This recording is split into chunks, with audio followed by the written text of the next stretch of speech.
الحمد لله نحمده ونستعينه ونستغفره ونؤمن به ونتوكل عليه ونعوذ بالله من شرور أنفسنا ومن سيئات أعمالنا من يهده الله فلا مضل له ومن يضلله فلا هادي له ونشهد أن لا إله إلا الله وحده لا شريك له ونشهد أن سيدنا ومولانا محمدا عبده ورسوله صلى الله تعالى عليه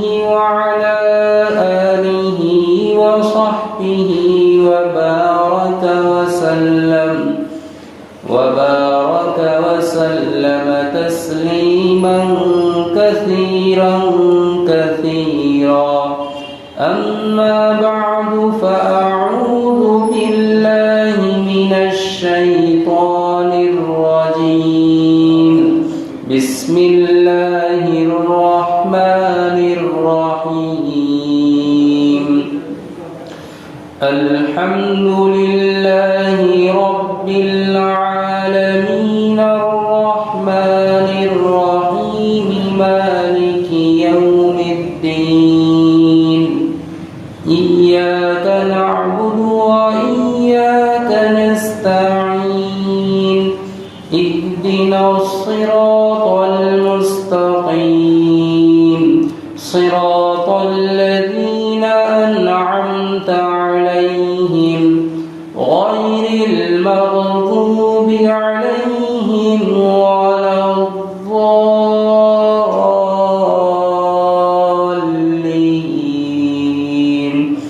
آمين صدق الله مولانا العلي العظيم وصدق رسوله النبي الكريم ونحن على ذلك من الشاهدين والشاكرين والحمد لله رب العالمين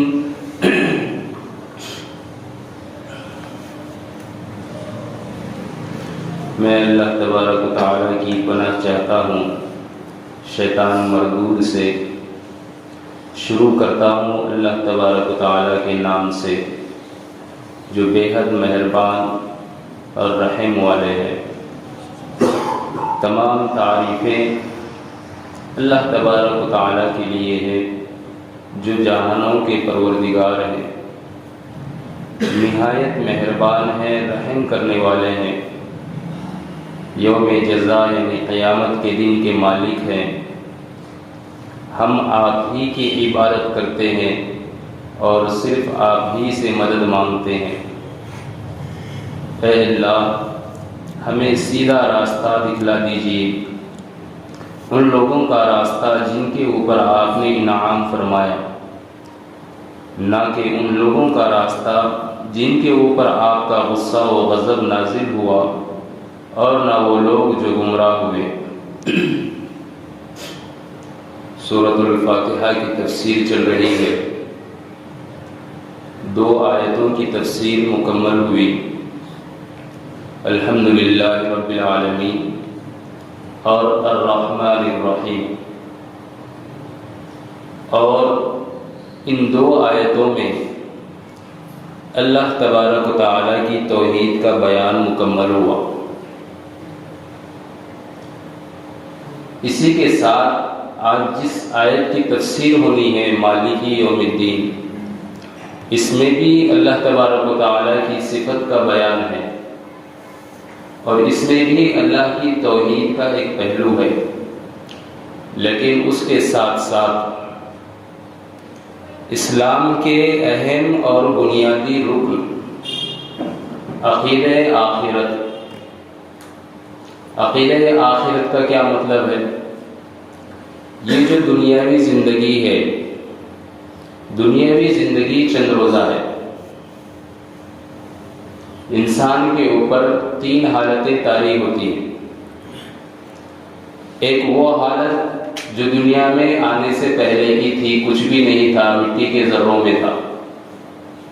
میں نے اس کی تفصیل بتائی تھی، مٹی کے ذروں میں کیسا تھا۔ ہماری غذا میں اللہ تبارک و تعالی دنیا کے ہر علاقے سے ہمارے رزق کے اندر غذا کو شامل کرتے ہیں۔ انسان یہاں ادگیر میں بیٹھا ہوا ہے، انگور کھا رہا ہے فلاں ملک کے، بادام کھا رہا ہے فلاں ملک کے، سیب کھا رہا ہے فلاں علاقے کے، دودھ پی رہا ہے فلاں علاقے کا، کہاں کہاں سے ایکسپورٹ ہو کر مال آ رہا ہے اور بیٹھا ہوا یہاں کھا رہا ہے۔ اور یہ ساری غذائیت زمین سے نکلی ہوئی ہے۔ کوئی ایسی چیز دنیا کے اندر اللہ نے بنائی نہیں جو زمین کے علاوہ سے بنتی ہو۔ آپ غور کریں۔ پھر وہ غذا انسان کھا رہا ہے، اس سے خون بن رہا ہے، خون فلٹر ہو رہا ہے، مادہ منی بن رہا ہے، پھر سینکڑوں اس کے اندر جرثومیں پیدا ہو رہے ہیں اسپرم، اور پھر اس ایک ان میں سینکڑوں میں سے ایک کے ذریعے سے ان سینکڑوں اور ہزاروں لاکھوں منی کے قطروں میں سے ایک قطرے سے ایک انسان تیار ہو رہا ہے۔ تو انسان کی حقیقت کیا ہے؟ انسان زمین کے ذرات میں سے، اور وہیں سے یہ ساری چیزیں آ رہی ہیں۔ تو ایک حالت ہماری یہ ہے کہ ہم عدم کے اندر تھے، یعنی کچھ نہیں تھے، پھر اللہ نے مادہ منویہ کے ذریعے سے، رحم مادر کے ذریعے سے انسان کو وجود بخشا، پھر یہ دنیا میں آیا، پھر یہاں دنیا کے اندر اپنی متعین طے شدہ زندگی گزارے گا۔ یہ اس کا وجود ہے کہ عدم میں تھا، پھر وجود کے اندر آیا، پھر اس کے بعد اللہ تبارک و تعالیٰ کی طرف سے اس کے اوپر موت طاری کر دی جائے گی، پھر اس کو عدم کی طرف جانا ہے، پھر دوبارہ یعنی زمین میں ہی جانا ہے دوبارہ۔ یہ 3 حالتیں اس کی باڈی کے اوپر ہوتی رہتی ہیں۔ پھر جب سور پھونکا جائے گا، پہلا سور پھونکا جائے گا تو حادثات پیش آئیں گے، زمین درہم برہم ہو جائے گی، سورج بے نور ہو جائے گا، ستارے ٹوٹ پھوٹ کر گر پڑیں گے، پھر جو ہے پورے دریا جو ہے، میٹھے پانی کے دریا، کھارے پانی کے دریا، سب کچھ آپس میں مل جائیں گے، زمین پھٹ جائے گی اور اس کے اندر جو ہے آگ بن کر چلے جائے گا پورا پانی۔ اسفل سافلین میں جہنم بنائی اللہ نے، زمین کے 7ویں حصے میں زمین پھٹے گی، اور دنیا کے اندر جو 75% جو پانی ہے وہ پورا میٹھا اور نمکین مل جائے گا، اور سب کا سب جہنم کا آگ بن کر جو ہے جہنم میں داخل ہو جائے گا۔ پورا پانی، سمندروں کا پانی، سب زمین کے اندر جتنا بھی ہے۔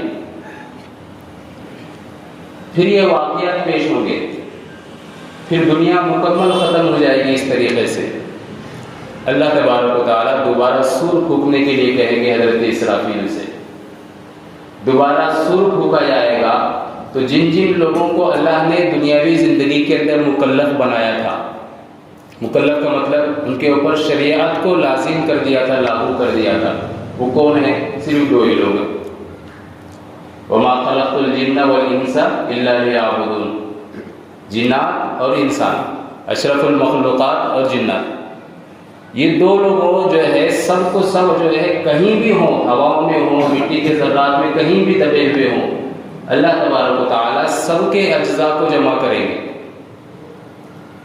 اور دوسرا سور پھونکتے ہی سب اپنی قبروں سے نکل کر میدان محشر کی طرف بھاگیں گے، کوئی اور راستہ ملے گا نہیں، ایک ہی راستہ ہوگا بس، سب اسی وقت اولین و آخرین کا اجتماع ہوگا۔ پھر وہاں پر اللہ تبارک و تعالیٰ جو ہے فرشتوں کے ذریعے سے عرش الہی کے ساتھ آسمان و 7ویں آسمان سے اتریں گے، فرشتوں کی صفوں کے اندر قطار لگائے ہوئے، اور اللہ تبارک و تعالیٰ جو ہے عرش اعظم کے اوپر جلوہ فکر ہوں گے۔ اسی کو قرآن کریم نے کہا، یوم یکشف عن ساق ویدعون الی السجود فلا یستطیعون، جب اللہ کا نزول ہوگا میدان محشر میں اور اللہ فرشتوں کے ساتھ اتریں گے، تو جو مومنین ہیں اللہ تبارک و تعالیٰ کی دنیا کے اندر عبادت کیا کرتے تھے اور اللہ کو اپنا رب مانتے تھے، ساری چیزیں اللہ ہی سے منسوب تھی ان کی، وہ اللہ کے اس جلوے کو دیکھ کر فوراً سجدے کے اندر گر جائیں گے، جھک جائیں گے۔ یوم یکشف عن ساق ویدعون الی السجود فلا یستطیعون، اور جو کافر ہوں گے فلا یستطیعون، ذرہ برابر بھی جو ہے وہ جھکنا بھی چاہیں گے تو انہیں جھکنے کی سکت نہیں ہوگی۔ وہ جھکنا بھی چاہیں گے مومنین کو دیکھ کر، کافرین، مشرکین، منافقین، ملحدین، جھکنا بھی چاہیں گے، اس لیے کہ وہ جو حالت ہوگی اور جو سما ہوگا اس وقت وہ لوگ مجبور ہو جائیں گے جھکنے پر، لیکن پیٹھ ایسی سخت ہو جائے گی کہ اب وہاں اطاعت کا کام نہیں ہوگا۔ اس لیے کیوں؟ اس لیے کہ وہاں عمل نہیں ہوگا، بلکہ وہ دار الجزا ہے، عمل کی بنیاد پر فیصلے ہوں گے۔ عمل دنیا کے اندر، دنیا دار العمل ہے اور آخرت دار الجزا ہے۔ اسی لیے قرآن کریم کے اندر اللہ تبارک و تعالیٰ نے قیامت کے اندر جتنی بھی صورتیں انسان کے بچنے کی ہوں گی، دنیا میں جتنی صورتیں انسان کام بنانے کے، کرنے کے جتنے طریقے استعمال کرتا ہے، اللہ نے قرآن کریم میں سب کی نفی فرما دی کہ یہ ہو ہی نہیں سکتا وہاں پر۔ چنانچہ پہلے پارے میں آ رہا ہے بنی اسرائیل کے تذکرے میں، وَاتَّقُوا يَوْمًا لَا تَجْزِي نَفْسٌ عَن نَفْسٍ شَيْئًا وَلَا يُقْبَلُ مِنْهَا شَفَاعَةٌ وَلَا يُؤْخَذُ مِنْهَا عَدْلٌ وَلَا هُمْ يُنصَرُونَ۔ دنیا میں انسان کے کام کرنے کے تین طریقے ہیں کہ کوئی انسان کسی انسان کی سفارش کر دے کہ بھئی فلاں صاحب ہے ہمارے دوست ہے، ذرا ان کا کام کر دیجیے، یہ ہے سفارش۔ دوسرا طریقہ اس کا یہ ہے کہ صاحب ہمارے ایک کام ہے، آپ کی جو بھی فیس ہے وہ آن دا ٹیبل رکھ دی ہے، یہ لے لیجیے، حالانکہ اس کی ڈیوٹی اس کو مل رہی ہے، پیمنٹ بھی مل رہی ہے ڈیوٹی کی، لیکن ایکسٹرا لفافہ دینے کا طریقہ، شریعت اس کو رشوت کہتی ہے۔ اور تیسرا طریقہ یہ ہے کہ انسان کا خود اپنا روب و دبدبہ ہو، سطوت، جلالت، اس کی بنیاد پر انسان جو ہے اپنے کام خود بڑھائے کہ بھائی صاحب آ رہے ہیں ذرا ان کا کام کرو۔ تو تین طریقے ہیں، ان تین طریقوں کی اللہ نے اس آیت کے اندر بالکل جو ہے نہیں کسی بھی صورت میں تاکیدات پیدا کی ہیں، ہو ہی نہیں سکتے۔ کیوں نہیں ہو سکتے؟ لمن الملک اليوم، آج بادشاہت کس کی ہے؟ یہ دنیا کی بادشاہت نہیں کہ اپنے علاقوں کے چھوٹے چھوٹے حاکم بن گئے، جہاں چاہے اپنا حکم چلایا، جیسے چاہے فیصلے لے لیے۔ یہاں تو سب کے لیے فیصلے ایک ہی ہوں گے، معیار صرف اعمال ہوں گے، کسوٹی، ترازو، اعمال کی بنیاد پر وزن ہوگا اور جھکے گا اور تلے گا۔ قرآن کریم نے کیا کہا؟ وَنَزَعُ الْمَوَازِينَ الْقِسْطَ لِيَوْمِ الْقِيَامَةِ، آج ہم انصاف کی ترازو قائم کریں گے۔ فَمَن يَعْمَلْ مِثْقَالَ ذَرَّةٍ خَيْرًا يَرَهُ، ایک ذرہ بھلائی کا ہے اسے بھی تولا جائے گا۔ وَمَن يَعْمَلْ مِثْقَالَ ذَرَّةٍ شَرًّا يَرَهُ، ایک ذرہ برائی کا ہے اسے بھی لایا جائے گا۔ یہ انصاف کی ترازو ہے۔ اللہ کی قدرت سے، اللہ کی کائنات سے باہر انسان کا کوئی عمل جا ہی نہیں سکتا۔ اگر کوئی انسان یہ سوچ کر گناہ کرتا ہے یا کوئی اور عمل کرتا ہے کہ اس کا لینا دینا کسی سے نہیں ہے تو یہ اس کی غلط فہمی ہے۔ عوام سے نہیں ہو سکتی لیکن خالق و معبود سے تو ہو سکتی ہے۔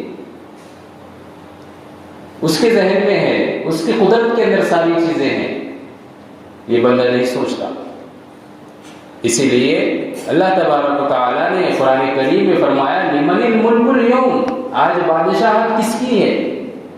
للہ الواحد القہار، اس ذات کی ہے جو اکیلا تنہا ہے، اکیلا ہے، قہار، زبردست ہے، جس کی طاقت کے اور قہاریت کے جلوے انسان دنیا کے اندر ہزاروں شکلوں کے اندر دیکھ چکا ہے، کبھی رحمت کی شکل میں، کبھی مصیبت کی شکل میں، کبھی عذابات کی شکل میں، طوفانوں کی شکل میں، زلزلوں کی شکل میں۔ یہ قہاریت ہے، جباریت ہے، تو یہ ہوگا۔ تو اس وقت اللہ کے رسول صلی اللہ علیہ وسلم فرمائیں گے کہ اللہ تبارک و تعالی جب میدان محشر میں فرشتوں کے ساتھ اتریں گے، اور اس سے پہلے کہ کیا ہوں گے واقعات، یقبض اللہ الارض، اللہ زمین کو لپٹ دے گا بالکل رومال کی طرح سے، روٹی گول ہوتی ہے ایسے لپٹ کر دے گا، وَيَأْتِي السَّمَاءُ بِيَمِينِهِ، اور آسمان کو بھی لپیٹ دے گا اللہ تبارک و تعالیٰ اپنے دائیں ہاتھ سے، چٹکی میں لپٹ جائے گا آسمان، اللہ کا نزول ہوگا، ایک آواز لگانے والا آواز لگائے گا، اَيْنَ مُلُوكُ الْأَرْضِ، زمین کے بادشاہ حاکم کہاں ہیں؟ اَيْنَ مُلُوكُ الْأَرْضِ، یہ زمین میں مختلف علاقوں کے بادشاہ ہم پڑھتے رہتے ہیں ہسٹری کے اندر، تاریخ کے اندر، آج جمہوریت ہے تو ہر ملک کا الگ الگ حاکم ہے، بادشاہ ہے، تو یہ زمین کے لوگ ہیں، بادشاہت ہے۔ بادشاہت کہاں ہے زمین کی؟ سارے حاکموں کو، تمام جو ہے بڑے بڑے جو سردار تھے اپنے وقت کے، بادشاہ تھے، سب کو اکٹھا کر دیا جائے گا۔ پھر اللہ دوسری آواز اس کو لگانے کے لیے کہیں گے، اَيْنَ الْمُتَكَبِّرُونَ، تکبر کرنے والے کہاں ہیں، فخر کرنے والے کہاں ہیں، یہ سب اٹھ کر ایک طرف جمع ہو جائیں۔ پھر تیسری آواز لگائی جائے گی، اور تیسری آواز لگائے جانے پر اللہ تبارک و تعالیٰ کہیں گے اَيْنَ الظَّالِمُونَ، ظلم کرنے والے کہاں ہیں۔ یہ تین لوگوں کے متعلق پہلے سوال ہوگا، اور ان کو اٹھایا جائے گا۔ کس بنیاد پر؟ اصل میں بتانا یہ ہے کہ سب سے پہلے اللہ تبارک و تعالیٰ یہ جو کہیں گے اپنی بادشاہت کا اقرار کرائیں گے۔ اَيْنَ مُلُوكُ الْأَرْضِ، زمین کے بادشاہ کہاں ہیں؟ آؤ آج تمہیں مختصر سی حاکمیت ملی تھی، علاقے کی بادشاہی ملی تھی، گورنری ملی تھی، تم نے اپنی گورنری کے اندر کیا کیا؟ عوام کے ساتھ تمہارا حسن سلوک اور طرز زندگی کیا تھا؟ تم نے اپنی پوری میعاد اور وقت مقررہ جو تمہاری حاکمیت کی تھی، بادشاہت کی تھی، اس میں تم نے کتنے لوگوں کے حقوق ادا کیے؟ یہ سارے سوالات ہوں گے۔ اور پھر اللہ کہیں گے کیا تم نے زمین میں بادشاہ ہوتے ہوئے میرے مالک ہونے کا، میری بادشاہت کا اقرار بھی کیا تھا؟ یہ جو تم نے فیصلے کیے اوندے سوندے، ان فیصلوں کے وقت میری حاکمیت، میری جباریت، میری قہاریت، اور یہ زمین و آسمان اور کائنات کے اندر ساری جو چیزیں ہیں یہ سب کی سب میری ملکیت میں تھے، کیا تمہیں اس کا یقین نہیں تھا؟ سب کہیں گے کہ بلا، کیوں نہیں تھا؟ آپ ہی تو ہمارے پروردگار ہیں، آپ ہی ہمارے مالک ہیں۔ اس میں جو ظالم ہوں گے، کافر بادشاہ ہوں گے، وہ اللہ کے اس سوال پر تھر تھرانے لگیں گے۔ اور وہ منظر حدیث کے اندر کھینچا گیا کہ یہ شخص پسینے کے اندر تھر تھراتے ہوئے، اتنا پسینہ اس کا نکلے گا کہ اپنے خود کے پسینے میں ڈوبنے لگے گا، گھبراہٹ کا یہ عالم ہوگا، خوف و وحشت ہوگی۔ لیکن اللہ نے جن کو عدل و انصاف عطا کیا اور عوام کے حقوق جن لوگوں نے ادا کیے، اپنی بادشاہی کو بھی فقیری کے اندر چلایا، اپنی بادشاہی کو بھی فقیری کے اندر چلایا، اور فقیر بن کر بادشاہت کی، اور عوام کے حقوق کا اتنا خیال رکھا کہ راتوں کو اٹھ کر عوام کا جائزہ لے رہے ہیں، کہیں کوئی آواز تو نہیں آ رہی، کہیں کوئی صدا تو نہیں لگائی جا رہی کہ کہاں ہے امیر المومنین، ہمارے حال کی خبر ان کو نہیں ہے۔ خود حضرت عمر رضی اللہ تعالیٰ عنہ کہتے ہیں کہ اگر دریائے دجلہ اور فرات کے کنارے اگر کوئی کتا بھی بھوک سے مر گیا تو اللہ تبارک و تعالیٰ قیامت کے دن عمر سے سوال کرے گا کہ یہ بے زبان جانور ہماری مخلوق میں سے تھا، اسے ہم نے پیدا کیا تھا، تمہیں مخلوقات کا حاکم بنایا تھا، عارضی حاکم بنایا تھا، تم نے تمہاری حاکمیت کے اندر، تمہاری گورنری میں یہ بھوکا اور جو ہے بھوکے پیٹ کیسے سویا، کیسے مر گیا؟ تو قیامت میں اللہ جانوروں سے بھی بدسلوکی کی بنا پر سوال کریں گے، ہم تو انسان ہیں بہرحال۔ تو یہ ساری بادشاہت دنیا کی ہے۔ آج کیا ہوا؟ آج انسان کو مختصر سی حاکمیت مل گئی، خاندان کی سرداری مل گئی، قبیلوں کی سرداری مل گئی، آج اپنے علاقے کا MLA بن گیا، MP بن گیا، گورنر ہو گیا. اب یہ ہے کہ یہ اپنے گھر والوں کے حقوق تو کیا اپنے علاقے کے جن لوگوں کے اوپر حاکم بنایا ان کے بھی حقوق ادا نہیں کرتا. اللہ کے رسول صلی اللہ علیہ وسلم نے ارشاد فرمایا کہ اللہ تبارک و تعالیٰ نے ہر انسان کے اوپر ایک نگران مقرر فرمایا ہے، ہر انسان کے اوپر. وَكُلُّكُمْ مَسْئُولٌ عَنْ رَعِيَّتِهِ، اور اس نگران سے جو اس کی رعایت کے تحت میں ہے. جو لوگ کسی کے تحت میں زندگی گزار رہے ہیں، مثال کے طور پر میں ہوں، میرے تحت میں 4 افراد زندگی گزارتے ہیں، میری بیوی ہے، میرے 2 بچے ہیں، میں ان کا حاکم اور سردار ہوں. کلکم مرع، ہر انسان اپنی جگہ پر اپنا حاکم ہے، نگران ہے، نگران کار ہے. وَكُلُّكُمْ مَسْئُولٌ عَنْ رَعِيَّتِهِ يَوْمَ الْقِيَامَةِ، اور قیامت کے دن اس کی رعایت سے متعلق، یعنی اس کے تحت میں جتنے لوگ زندگی گزار رہے ہیں ان کے متعلق، ان کے حقوق کے متعلق، ان کی تمام چیزوں کے متعلق اس آدمی سے جس کو نگران مقرر کر دیا گیا تھا سوال کیا جائے. جیسے اگر کوئی استاد ہے اور اس کو کہیں باہر جانا ہو تو کلاس کے اندر ایک بچے کو نگران بنا کر جایا جاتا ہے. اس کو کلاس کا جو ہے مانیٹر بھی کہتے ہیں. جب استاد تھوڑی دیر کے بعد کام سے فارغ ہو کر آتا ہے تو یہی پوچھتا ہے کہ بتاؤ کون کون مستی کر رہا تھا، کون پڑھ رہا تھا، کون لکھ رہا تھا. بس یہی صورت رہے گی قیامت کی.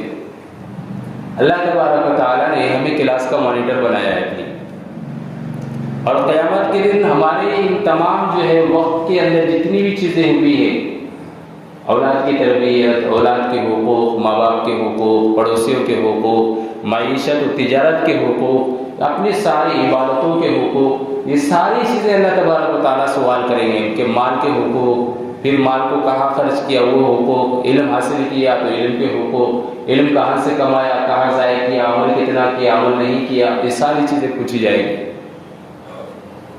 اسی لیے اللہ تبارک و تعالیٰ نے جو ہے یہ بات ارشاد فرمائی، مالک یوم الدین، قیامت کے دن کا مالک ہے اللہ تبارک و تعالیٰ.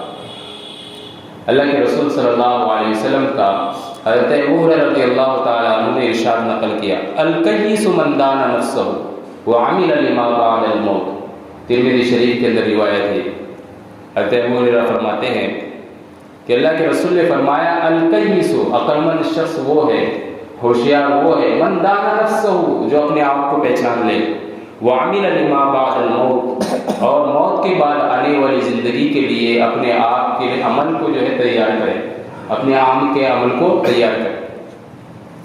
اسی لیے حضرت عمر رضی اللہ تعالیٰ عنہ کا یہ قول بڑا مشہور ہے، حاسبوا قبل ان تحاسبوا، کہ قیامت کے دن جب ہمارے اعمال کا حساب و کتاب ہوگا، اللہ نے یہ جو زندگی دی ہے ہمیں بڑی قیمتی دی ہے، یہ زندگی، اس کا سرمایہ جو ہے یہ وقت ہے، اس کو ضائع نہیں کرنا چاہیے. آج ہم نے دیکھا کہ آج انسان کو دنیا کے اندر اتنی آسانیاں مہیا ہو گئی ہیں، سہولت مہیا ہو گئی ہے کہ انسان جو ہے بس ان سہولت کو حاصل جیسے ہی کر لیا، بس اپنی ساری زندگی ان کے پیچھے کھپا رہا، اللہ کو یاد نہیں کر رہا، اللہ کی یاد سے غافل ہے. اور ساری چیزوں کا اطمینان اور ساری چیزوں کا بھروسہ یہ دنیا کی معیشت اور دنیا کی تجارت اور دنیا کی ساری چیزوں کے اوپر رکھے ہوئے ہیں، اور اس کی نگاہ یہی سمجھتی ہے کہ یہ ہے میری چیز، یہ ہے میری زندگی، اور یہی ہے بس کھانا پینا سونا اور یہیں پر کرنا. یہ خیال اور یہ عقیدہ تو مشرکین کا اور کافروں کا تھا. ما ہی الا الحیات الدنیا نحن نحیا ونموت، یہ ہے دنیاوی زندگی جس میں ہم کھاتے ہیں، پیتے ہیں، جیتے اور مر جاتے ہیں، بس اس کے بعد کچھ نہیں. یہ عقیدہ تو کافروں کا تھا. اب یہ عقیدہ اور یہ یقین مومنین کا بنتا جا رہا ہے. جو مسلمانوں کی جو طرز زندگی چل رہی ہے اس وقت فی الحال، اس طرز زندگی سے بس یہ اندازہ اور قیاس لگایا جا سکتا ہے کہ وہی طرز زندگی ہے جو مشرکین کی، عیسائیوں کی، یہود و نصارہ کی تھی. کہ وہ لوگ یہ سمجھتے ہیں، کچھ لوگ تو یہ سمجھتے ہیں کہ ہمارے آبا و اجداد نے نیک کام کیے اس لیے ان کے صدقے ٹکڑے چلے جائیں گے. یہ یہودیوں کا عقیدہ تھا. کچھ لوگ یہ سمجھتے ہیں کہ بڑوں نے ہماری سفارش کر دی تو ہمارا بیڑا پار ہو جائے گا، سفارش کے متعلق یہ ہماری غلط فہمی ہے کہ ہمارے بڑوں کو سفارش کا موقع ملے گا. نہیں، اللہ تبارک و تعالیٰ جو ہے سفارش کا موقع کسی کو نہیں دیں گے. یوم یقوم الرحمن، جب لوگ اللہ تبارک و تعالیٰ کے ارد گرد میدان محشر میں کھڑے رہیں گے، لا یتکلمون الا من اذن له الرحمن وقال صوابا، کسی کو اجازت نہیں ہوگی کہ وہ بات بھی کر سکے.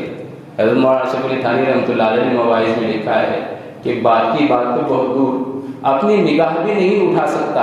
اور یہ قرآن کریم کی آیت سے معلوم ہوتا ہے وَخَشَعَتِ الْأَصْوَاتُ لِلرَّحْمَنِ يَوْمَئِذٍ، اس دن آوازیں پست ہو جائیں گی، اپنے آپ ہی آواز نکل نہیں پائے گی اللہ کے سامنے. تو نگاہیں بھی جھکی ہوئی ہوں گی، آوازیں پست ہوں گی تو نگاہیں بھی جھکی ہوئی ہوں گی. تو انسان کو بولنے کا کوئی جو ہے وہاں پر اختیار نہیں ہوگا. اس لیے ہمیں اس بات کی تیاری کرنی ہے کہ وہاں بولنے کا موقع ملے نہ ملے، اللہ نے آج قیمتی زندگی دی ہے، یہاں موقع ملا ہے، اپنے اعمال کو تیار کرو. حاسبوا قبل ان تحاسبوا، حساب دیے جانے سے پہلے اپنا حساب خود تیار کرو. عقل مند وہی ہے. ہم دیکھتے ہیں دنیاوی زندگی کے اندر جو تاجر اور بزنس مین ہوتا ہے اس کا طرز عمل یہ ہوتا ہے کہ جب پورا سال ہو جاتا ہے، 11 مہینے ہو جاتے ہیں اور مارچ کا اینڈ آ جاتا ہے تو پوری اپنی فائل اور کچا چٹا نکالتا ہے، حسابات کا پورا حسابات کا کچا چٹا نکالتا ہے. کیوں نکالتا ہے؟ کہ اس کو حساب بتانا ہے کہ میں نے ایک سال کے اندر کیا کمایا، کیا گنوایا، کتنا ٹیکس حکومت کو پے کیا اور کتنا خرچ ہوا. یہ سارے حسابات جو ہے وہ ایڈیٹر کے پاس جا کر ایڈٹ کر کے حکومت کو بھیجتا ہے اور اپنا حساب و کتاب صاف رکھتا ہے. بھئی اتنا حساب و کتاب کیوں صاف رکھ رہے؟ تو کہتا ہے کہ کل کو اگر ریڈ پڑ گئی تو میں کہیں بلیک مارکیٹ والوں میں نہ جاؤں.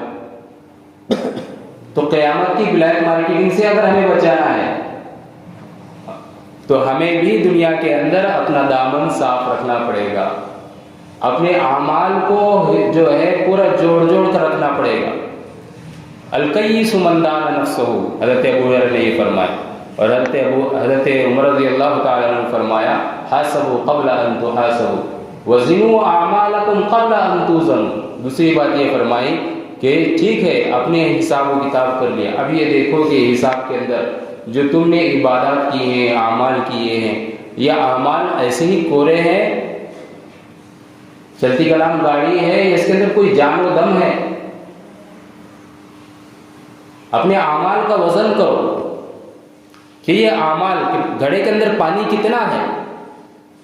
کہیں ایسا تو نہیں ہے کہ اعمال بھی کیے جا رہے ہیں اور دامن بھی داغدار ہے، ایسا نہیں ہونا چاہیے.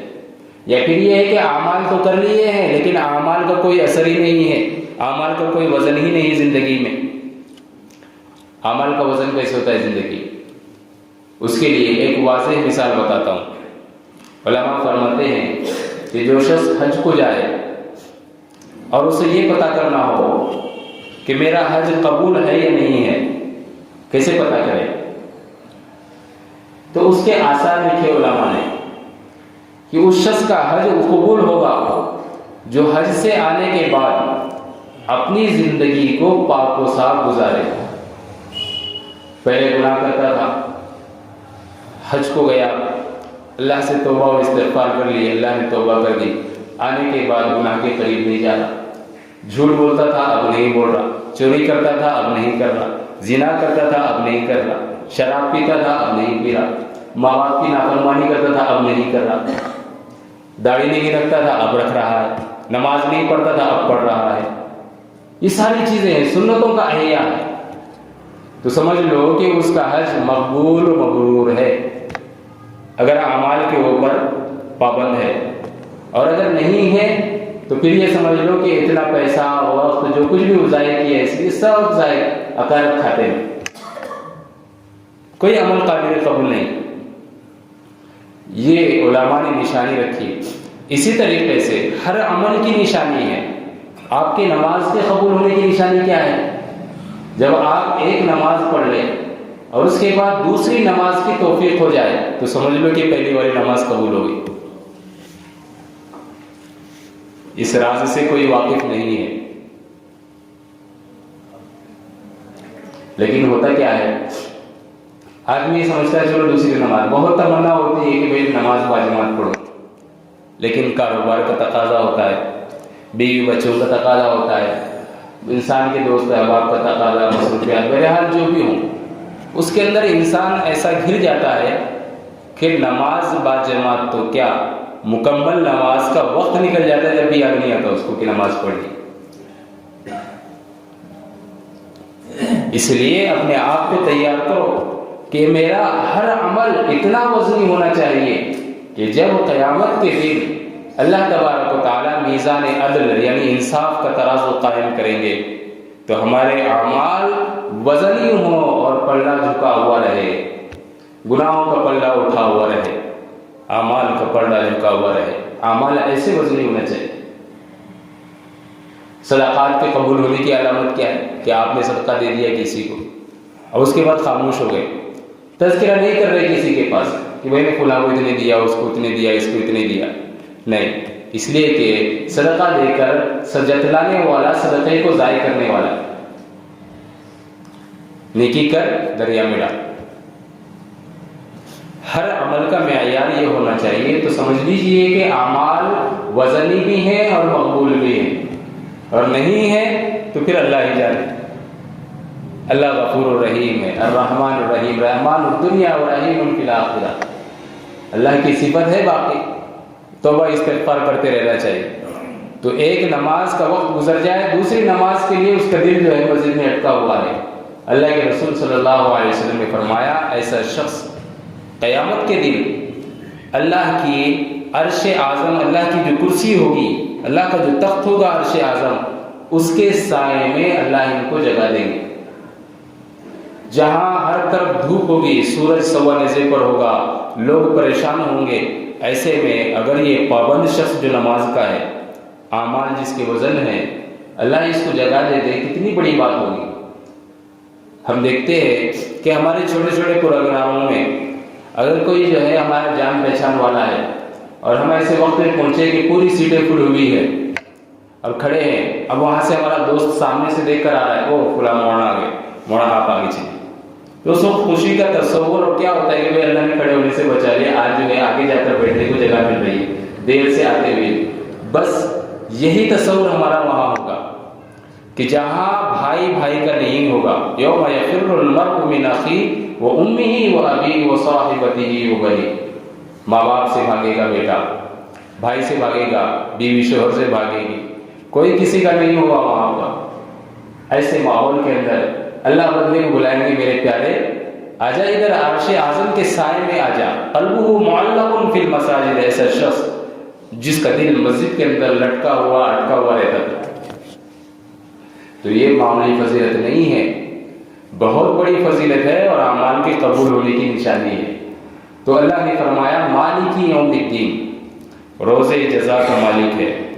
ابھی ملکیت وہاں پر کیسے ہوگی اور وہاں اللہ تبارک و تعالیٰ کی ملکیت کو کیسے ثابت کیا جائے گا، اس کو انشاءاللہ ہم اگلے ہفتے میں بیان کریں گے۔ وقت ہو چکا ہے، اللہ تبارک و تعالیٰ سے دعا ہے کہ اللہ رب العالمین ہم تمام کے ٹوٹی پھوٹی عبادتوں کو قبول فرمائے، قیامت کی ذلت و رسوائی سے ہم سب کی حفاظت فرمائے، ہمارے سننے کو اور سمجھنے کو اور پڑھنے کو قبول فرمائے، اس پر عمل کرنے کی توفیق بھی عطا فرمائے۔ وآخر دعوانا الحمدللہ رب العالمین۔ یا رب صل وسلم دائما ابدا على حبیبک خیر الخلق کلہم، اللهم لك الحمد كله ولك الشكر كله، اللهم اعنا على ذكرك وشكرك وحسن عبادتك، ربنا آتنا في الدنيا حسنة وفي الآخرة حسنة وقنا عذاب النار، اللهم لا أحصي ثناء عليك أنت كما أثنيت على نفسك، يا رب لك الحمد كما ينبغي لجلال وجهك وعظيم سلطانك، ربنا ظلمنا أنفسنا وإن لم تغفر لنا وترحمنا لنكونن من الخاسرين، اللهم انصرنا ولا تنصر علينا، ربنا هب لنا من أزواجنا وذرياتنا قرة أعين واجعلنا للمتقين إماما، اللهم اشف مرضانا ومرضى المسلمين واغفر لموتانا وموتى المسلمين، يا حي يا قيوم برحمتك نستغيث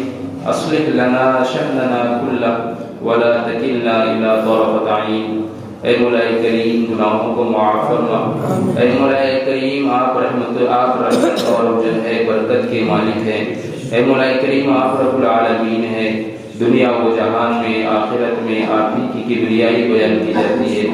مولا کریم خطاؤں سے درگزر فرما، سیئات کو ہماری حسنات سے مبدل فرما۔ مولا آپ کے قبضہ قدرت میں سب کچھ ہے، آپ سب کچھ کر سکتے ہیں۔ مولا گنہگاروں کو بھی بخش دیتے ہیں، اے مولا کریم نیکوکاروں کی بھی پکڑ فرما لیتے ہیں۔ اے مولا کریم ہم گنہگار ہیں، خطا کار ہیں، سیاہ کار ہیں، صبح سے شام تک کی پوری زندگی لمحے لمحے ہمارے گناہوں میں گزر رہے ہیں۔ دن کے اجالے میں بھی گناہ ہو رہے، رات کے اندھیروں میں بھی ہم گناہ کر رہے ہیں۔ مولا کوئی لمحہ نہیں جو گناہوں سے نہیں گزرتا۔ مولا مگر آپ کی ذات باری، آپ کی جو ہے ذات ہے مولا کریم غفور رحیم ہے۔ اے مولا کریم آپ ہم تمام کو بخش دیجئے، ہمارے گناہوں سے معافی دے دیجئے۔ مولا آج توبہ کرتے ہیں، آئندہ کبھی گناہ نہیں کریں گے، آپ کی نافرمانی نہیں کریں گے، آپ کے احکام کو نہیں توڑیں گے، حکم عدولی نہیں کریں گے۔ مولا ہمارے لیے شریعت پر چلنا آسان فرما، اللہ کے رسول کی سنتوں پر چلنا آسان فرما، دین کو سمجھ کر چلنے کی توفیق عطا فرما۔ اے مولا کریم ہمارے دلوں میں تبدیلی فرما، ہمارے قلوب کو پلٹ دیجئے۔ آپ نے خود کہا ہے کہ تمام لوگوں کے قلوب اللہ کے ہاتھ میں، اللہ کی دو انگلیوں کے درمیان ہے، یقلب کیف یشاء، جیسے چاہے آپ پلٹ دیتے ہیں۔ مولا ہمارے دلوں کو صراط مستقیم کی طرف پلٹ دیجئے، شریعت پر چلنا آسان فرما دیجئے، اس کی توفیق عطا فرما دیجئے۔ مولا جو بیمار ہیں انہیں شفا عطا فرمائیے، بیماروں کو شفا عطا فرما، صحت و تندرستی عطا فرما۔ اے مولا کریم شفا کاملہ عاجلہ دائمہ عطا فرما۔ خاص طور سے جن لوگوں نے ہم سے ملاقات کی اور دعا کی درخواست بھی کرتے ہیں، مولا ہر ایک کے نام تو یاد نہیں، آپ جانتے ہیں، آپ عالم الغیب والصدور ہیں۔ مولا تمام بیماروں کو شفا عطا فرما۔ اے مولا کریم جو لوگ اس دنیا سے گزر گئے، ہمارے جو ہے ہمارے اقربین میں، رشتہ داروں میں، اعزاء میں، دوست احباب میں، مولا سب کی مغفرت فرما، مولا سب کی قبروں کو نور سے منور فرما، قبر کے حساب و کتاب کو آسان فرما، آخرت کی منزل کو آسان فرما۔ مولا دنیا کی ذلت تو ہم برداشت کر سکتے ہیں، آخرت کی ذلت و رسوائی برداشت نہیں کر سکتے۔ مولا آپ کے محبوب رب العالمین کے محبوب، پورے جہاں کے رحمت للعالمین، آقا دو جہاں سرور کونین صلی اللہ علیہ وسلم وہاں موجود ہوں گے، اپنی امت کو پہچانیں گے۔ مولا اگر ہم گنہگاروں کے صف میں کھڑے رہے تو آپ کے محبوب کو تکلیف ہوگی۔ مولا کریم محبوب کو تکلیف سے بچائیے، ہمیں آج بخش دیجئے، مغفرت کا پروانہ دے دیجئے۔ مولا کریم یہ قرآن کریم سنا جا رہا ہے، پڑھا جا رہا ہے، سمجھا جا رہا ہے، مولا کریم آپ کے اس پر بڑے وعدے ہیں۔ مولا کریم اس کو سمجھ کر چلنے کی، اس پر عمل کرنے کی توفیق عطا فرما۔ قرآن کریم کا سمجھنا ہمارے لیے آسان فرما، قرآن کریم کے ذریعے سے ہماری سفارشات کو قبول فرما۔ قیامت کے دن قرآن کریم کو ہمارا سفارشی بنا۔ اے مولا کریم یہ قرآن کریم قیامت کے دن نور بن کر ہمارے آگے چلنے والا بنا۔ اے مولا کریم سچے دل سے اس کو سننے والا، سمجھنے والے کی سمجھنے کی توفیق عطا فرما۔ جن لوگوں نے دعاؤں کے لیے کہا ہے، لکھا ہے، اے مولا کریم یہ جن پر ہمارا حق ہے، سب کی تمناؤں کو اور آرزوؤں کو قبول فرما۔ اس مجلس میں چھوٹے بھی بیٹھے ہوئے ہیں، بڑے بھی بیٹھے ہوئے، جوان بھی ہیں، ہر ایک کے دلوں میں کچھ نہ کچھ تمنائیں ہیں، کسی کی تجارت کے مسائل ہیں، کسی کے گھریلو مسائل ہیں۔ اے مولا کریم ہر ایک کے مسائل کو اپنے فضل و رحمت سے حل فرما، سب کے مسائل کو حل فرما، تمناؤں کو پورا فرما۔ اے مولا کریم ہمارے ماں باپ کی مغفرت فرما، انہیں شفا کاملہ عاجلہ دائمہ عطا فرما، ان کی عمروں میں نور، ان کی عمروں میں برکت عطا فرما، ان کا سایہ تادیر ہمارے سروں پر قائم فرما، اساتذہ کی شفا کاملہ عطا فرما، ان کو صحت و تندرستی عطا فرما، اساتذہوں کی مغفرت فرما۔ اے مولا کریم ان کے ذریعے سے اے مولا کریم جو علم آپ نے ہمیں دیا ہے اس پر عمل کرنے والا بنا دے۔ اے مولا کریم ہماری دعاؤں کو نبی کریم صلی اللہ علیہ وسلم کے صدقے تو قبول فرما۔ وصلی اللہ علی النبی الکریم برحمتک یا